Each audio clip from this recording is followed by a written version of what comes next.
Selam Behçeha. Herkese merhabalar. Umarım hepiniz iyisinizdir. Bu dersimizde giriş olarak şu yapıyı bir göstermek istiyorum sizlere. Ç ne anlamına geliyordu hatırlıyorsanız eğer. Est'dir olmak fiilinin üçüncü tekil şahsı için oluyordu. Nedir diye sorarsak eğer, nedir diye sorarsak eğer bu iki kelimeyi birbiriyle kaynaştırabiliyoruz. Nasıl? Şöyle. Ç onun bir alternatifi de vardı hatırlıyorsanız. Çi fark etmiyor. İkisini de kullanıyorsunuz. Çı veya çi'yi olmak fiili olan es'le birleştirdiğimizde yani nedir dediğimizde şöyle bir şey çıkıyor ortaya. Çist diyoruz. Çist. Bunu Türkçedeki bir örnekle açıklayacak olursam bir benzerlik anlamında daha iyi anlaşılacaktır. Bakın ne için ne için diye bir sorumuz var değil mi Türkçede? Biz bunu ne ve için kelimelerini birbiriyle e, ne yapalım? Eklemleyerek diyelim. Eklemleyerek niçin şekline getiriyorduk. Değil mi? Niçin? Ne için? İkisi birleşince niçin oluyor. Bunu da öyle düşünebilirsiniz yani. Ç est nedir diyoruz. İşte çist şeklinde kısaltabiliyoruz. Geliyorum hemen şurada. Önceki konularımızı pekiştirmek amacıyla bir etkinliğimiz var. Diyoruz ki şu cümlelerdeki hataları düzelteceğiz. Bakın ben danışu öğrenci hastim diyor.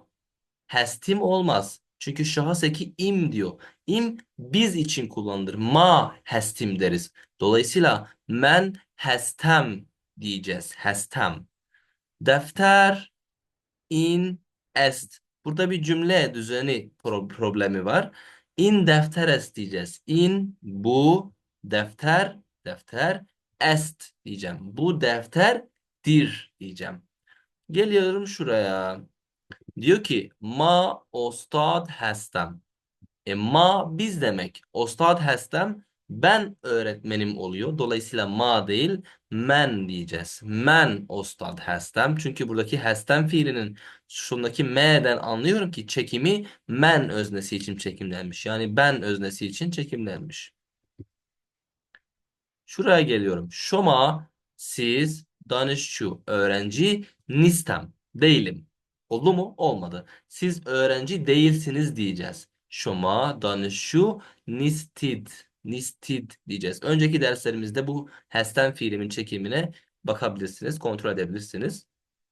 Est an kitap. Burada bir soru var. Bir de zaten cümle dizilimi yanlış.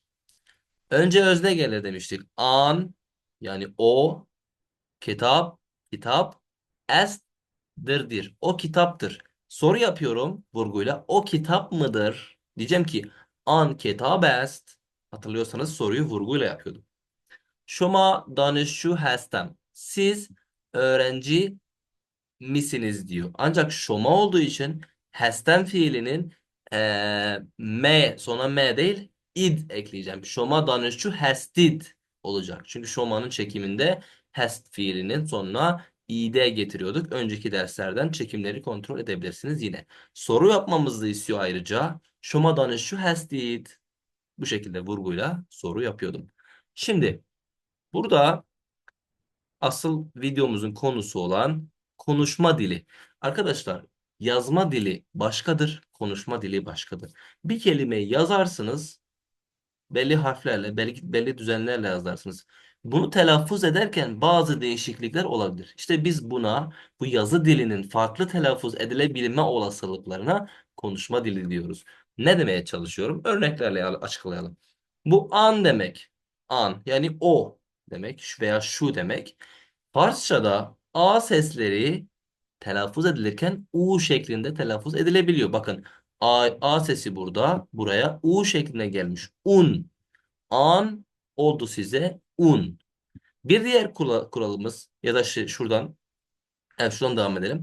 Bir diğer kuralımız sonu D ile biten kelimeler mesela Boland. Boland neydi? Boland Kürtçedeki blind kelimesiyle eş anlamlı. Yüksek demek. Sondaki D'leri okumayabiliyoruz. Boland. D'yi okumuyorum. Bak kırmızıyla gelen yeri okumuyorum. Konuşma dilinde. Bu olabiliyor. Cheese az önce gördük. Chi est birleşmiş. Cheese olmuştu. Sondaki ST onu direkt Y diyebiliyorum. Y. Çist, çiye. Kürtçe bilenler bunun Kürtçe telaffuza daha yaklaştığını fark edecektir. Biliyorum ki evçiye diyorum Kürtçe'de. Bu nedir? Bu ne diyor? İnçiye. Bakın. İnçist yazı dili. İnçiye konuşma dili. Nisted sondaki id sesleri hatırlıyorsanız şoma zamirinin çekimiydi. Yani siz zamirinin çekimiydi. Mesela şoma danışçu hastid diyordum. İd. O idler konuşma dilinde i'ne dönüşebiliyor. İ ve n seslerine. Nisted, nistin oluyor. Hastid, hastin oluyor. Bir de yek kelimesi konuşma dilinde bu k'yi e'ye dönüşebiliyor. Ye. Yek, ye. Mesela ben yek danışçu هستم. Ben bir öğrenciyim. من danışçu هستم. Ben ye danışçu هستم. Bakın yek demedim, ye dedim. Konuşma dilinde yek, ye olabiliyor. Sonra bu sonunun id olan kelimelerin ine dönüşmesini az önce söylemiştim şurada. Befermayit. Buyurun demek. Konuşma dilinde befermayin. Ç söylemiştik az önce. Konuşma dilinde çi de diyebiliyorsunuz. Ç de diyebiliyorsunuz. Onda sorun yok. Motşekrem. Bakın motşekrem. Sondaki buradaki moteşekkirem diyoruz ya aşağıdaki çizgiler oluyordu. Önceki derslerden hatırlıyorsanız moteşekkirem ama konuşma dilinde okumayabiliyoruz. Direkt motşekkirem. M ve T'yi birleştiriyoruz. Motşekkirem diyebiliyoruz. Nist dediğimizde sondaki T'yi okumayabiliyoruz. Böyle bir şey de var. Nis diyorum. Nis değil, nis. Konuşma dilinde ama yazı dilinde yazıyoruz T'leri. Hast yine aynı şekilde T'yi okumayabiliyorum. Hast diyorum. In betçi est. Yazı dili. In betçi es. Has pardon. T'yi okumuyorum. Bu çocuktur diyebiliyorum. Bakalım devamında ne var? Bakın diyor ki in kitab est. Bu kitaptır. In kitabe. Demiştik ki estler olabiliyordu. In kitab. In kitabe. In kitab est. Ve aya demişti ki önceki dersimizde soru edatıdır. Mı mi. Aya şoma danışçı hastid. Siz öğrenci misiniz? Konuşma dilinde ayayı kullanmasanız da oluyor. Şoma danışçı hastin. Bir de fark ettiyseniz demişti ki id kısımları id. Konuşma dilinde iğneye dönüşüyordu. Bakın iğne. Hastid, hastin. Aya şoma danışçı hastid. Yazı dili. Şoma danışçı hastin. Konuşma dili. Bu şekilde değişiklik olabiliyor. Ve bu metnimizin, üçüncü dersimizin son kısmında bütün derslerin sonlarında olduğu gibi bir diyalog var. Karşılıklı diyalog. Okuyalım ve anlamlandıralım. Bu sizin konuşma pratiğiniz için de iyi olacaktır. Ben söyledikten sonra siz de lütfen kendinizle veya bir arkadaşınızla telaffuz edin. İnçist. İnçist. Bu nedir? An kitab est. O kitaptır. İn defter est. Bu defter midir? Ne? Hayır. An defter nist. O defter değildir. Men danışçu hestem. Ben öğrenci miyim? Ne? Hayır. Şuma danışçu nistit. Siz öğrenci değilsiniz. Ostad hestit. Ostatsınız yani öğretmensiniz, hocasınız. Müteşekkirim, befermayın. Buyurun diyor ve diyalogumuz burada son bulmuş oluyor.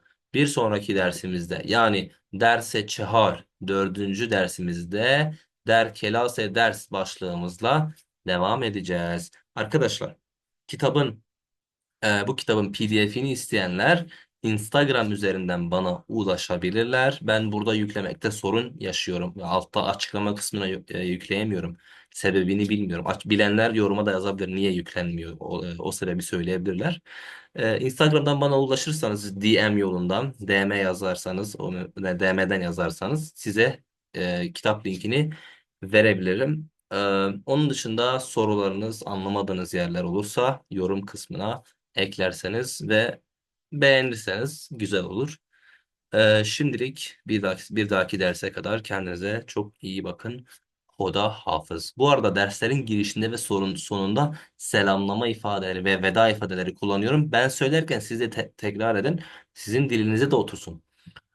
Selam Farsçada merhaba demektir. Betçeha işte arkadaşlar, çocuklar işte. Selam Betçeha, merhaba arkadaşlar. Sonda söylediğim Hoda hafız. O da Allah'a emanet olun veya görüşürüz demektir. Hoda hafız. Evet, Hoda hafız.